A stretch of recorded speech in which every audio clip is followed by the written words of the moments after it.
Hello friends, welcome to my channel Pratibha tutorial. तो आज का जो मेरा क्वेश्चन है वो 7th क्लास की एनसीईआरटी बुक का है और होप है मुझे कि आपको समझ में आएगा और इसी तरीके से आप बाकी क्वेश्चन भी आसानी से सॉल्व कर सकेंगे। तो चलिए चलते हैं, शुरू करते हैं अपना वीडियो। तो पहला जो मेरा क्वेश्चन है आज का वीडियो का जो मैंने कंसिडर किया है वो है find the breadth of a rectangular plot of land if the area is 440 meter square and the length is 22 meter, also find its perimeter। ये 7th क्लास का एनसीईआरटी का क्वेश्चन है, आप जाके चेक कर सकते हैं। तो पहली चीज मैंने हमेशा आपको हर अपनी वीडियो में बताई है कि क्या क्या हमने क्वेश्चन में फाइंड आउट करना है कि क्या क्या चीजें हमें गिवन है और क्या कैलकुलेट हमने करना है और कौन कौन से फॉर्मूले इसमें आज अप्लाई होने वाले हैं। अगर ये हमारे माइंड में रहेगा क्वेश्चन हमारे लिए बहुत ही इजी रहेगा। मैथ्स को कभी भी रट्टा मारने की जरूरत नहीं है और मैथ्स को देख के बच्चे इतना डरते हैं ना, पर अगर आपको एक बार फॉर्मूला समझ में आ गया, अगर आपने फॉर्मूला लर्न कर लिया तो ये कोई बड़ी चीज नहीं है। तो चलिए, तो इस क्वेश्चन में हमें क्या क्या गिवन है।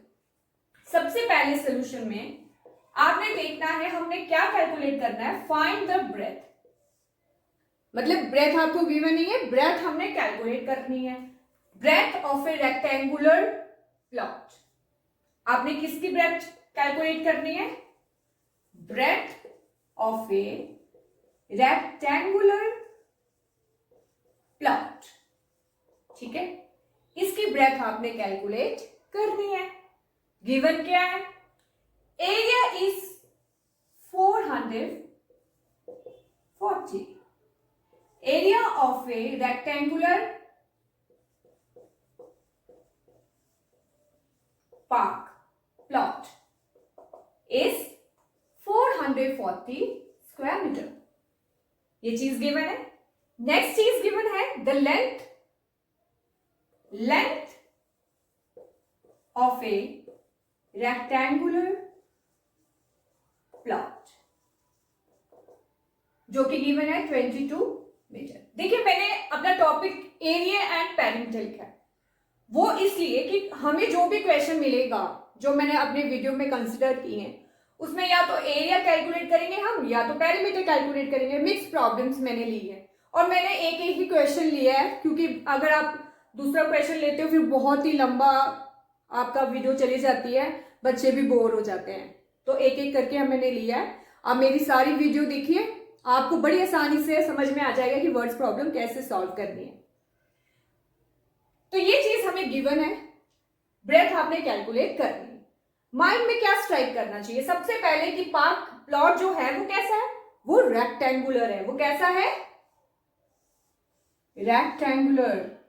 लेंथ गिवन है, ब्रेथ आपने कैलकुलेट करनी है। ये चीज आपके माइंड में आ जानी चाहिए। अब में हम देखेंगे फॉर्मूला कि कौन कौन से फॉर्मूले आपको इसमें अप्लाई करने पड़ेंगे। सबसे पहले तो आपको इसमें एरिया गिवन है तो एरिया तो कैलकुलेट, एरिया का कोई ना कोई काम तो होगा ही ना। Area of a rectangular plot, मैं सीधा रेक्टेंगल बोलूंगी कि अगर आपके पास एरिया कैलकुलेट करना है आपने किसी का भी तो वो क्या होता था? लेंथ मल्टीप्लाई बाय ब्रेथ, ठीक है। एक फॉर्मूला हमारा ये वाला अप्लाई होने वाला है। दूसरा आप देखो, इसमें आपको पेरीमीटर कैलकुलेट करना है। पेरीमीटर ऑफ ए रेक्टेंगल वो कितना होता है? आपको पता है कि दो साइड्स रेक्टेंगल की बराबर होती है तो ये भी एल होगा और ये भी बी होगा। तो इसमें जो फॉर्मूला हम लगाते हैं वो है 2l + b, ठीक है। ये दोनों फॉर्मूला हम इसमें यूज करने वाले हैं। हमारे माइंड में ये चीज आ गई है। चलिए, इस क्वेश्चन में क्या क्या गिवन था? Area of a plot given है, length of a rectangular plot given है, आपने ब्रेथ कैलकुलेट करनी है। तो चलिए हम पहला वाला फॉर्मूला लगाते हैं। Area of a rectangular plot is equal to 440 square metre या मीटर स्क्वायर। ये गिवन है, हम इसको यहां नहीं लिखते, पहले इसका फॉर्मूला ही अप्लाई कर देते हैं। Area of a rectangular plot is equal to length multiply by breadth. तो अब हमारे पास क्या क्या इसमें गिवन है वो हम उसको उस जगह पेस्ट डालेंगे। जैसे area of a rectangular plot है वो गिवन है 440 स्क्वायर मीटर है, length is given that is 22 metre, और breadth you have to calculate. आप इसको सिर्फ बी भी रख सकते हो, एक्स भी रख सकते हो, जो मर्जी आपकी आप वो रख सकते हो, एक्स रखो बी रखो, ठीक है। तो क्या क्या गिवन था, एरिया गिवन था, ब्रेथ कैलकुलेट करनी है, लेंथ आपके पास गिवन है।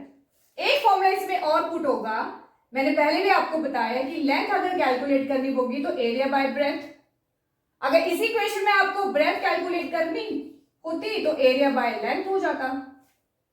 क्योंकि हमने इसमें ब्रेथ कैलकुलेट करनी, हम एरिया बाय लेंथ वाला फॉर्मूला इसमें अप्लाई करेंगे, ठीक है। ये वाला फॉर्मूला हम इसमें डालेंगे। तो फिर breadth is equal to area by length, ठीक है।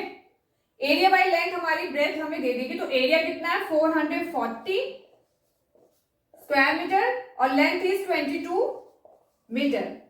इस मीटर से ये वाला मीटर आपका कैंसिल आउट हो जाएगा।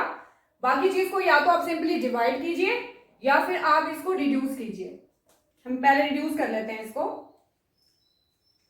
11 की टेबल से ये हो जाएगा क्योंकि 22 और 44 दोनों ही 11 की टेबल में आते हैं। तो ये हो गया 11 2 जा 22, 11 4 जा 44 और ये जीरोस का आ जाएगा। फर्दर रिड्यूस करेंगे 2 1 जा 2, 2 2 जा 4 और ये 0 का 0। तो आपका आंसर आया 20 मीटर। ये आपको क्या मिल गया, ब्रेथ मिल गई, ठीक है। आपको क्या मिल गई, ब्रेथ।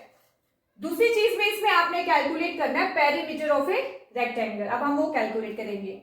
ये चीज आपको समझ में आ गई। इसमें क्या क्या गिवन था, इसमें breadth of a rectangular plot आपने कैलकुलेट करना था। Area of a rectangular plot आपको 440 मीटर दिया गया था।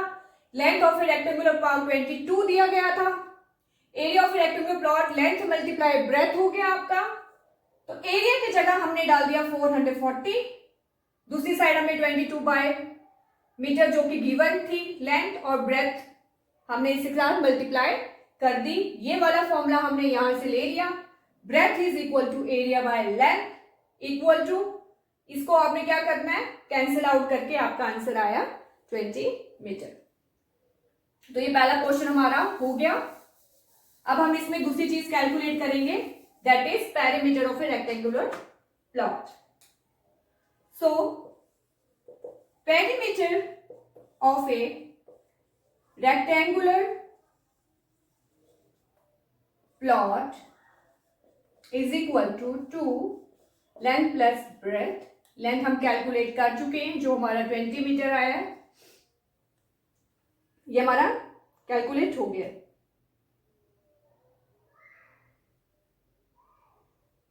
है ना, गिवन था ना अभी, हमने कैलकुलेट हो गया। Perimeter of rectangular plot is equal to 2l plus B, ये ट्वाइस हो जाएगा। Length is your 22, breadth is 20। हम इससे करेंगे, इसको पहले ऐड कर लोगे आप 2 1 प्लेस पे, 10 प्लेस पे ये आ गया 42, 2 4 जा 2 2 जा 4, 2 4 जा 8 मीटर। तो ये आपका perimeter of a rectangular plot calculate हो गया। कितना इजी था, है ना। तो अगर आपको मेरी ये वीडियो पसंद आई है तो प्लीज कंजूसी मत कीजिए, मेरी वीडियो को लाइक जरूर कीजिए, शेयर कीजिए। कोई भी प्रॉब्लम है कमेंट सेक्शन पे भेज दीजिए, और हाँ, मेरे चैनल को सब्सक्राइब जरूर कीजिए। Thank you very much.